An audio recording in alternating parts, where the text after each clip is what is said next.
kung magko-comment ka sa post ko, anong mas gusto mong comment?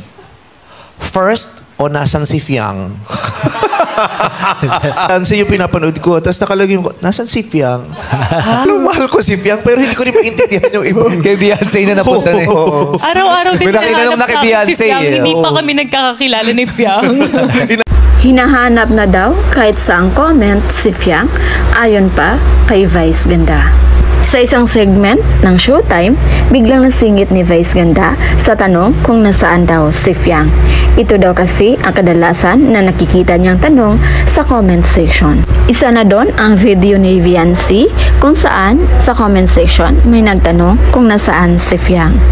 Kaya ayon pa kay Vice, mahal niya daw si Fiang pero hindi niya maintindihan yung mga tao kung bakit ganun sila ka-obsessed kay Fiang.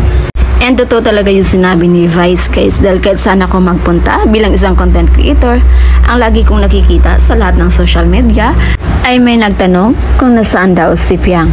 Bakit daw wala si Fiang?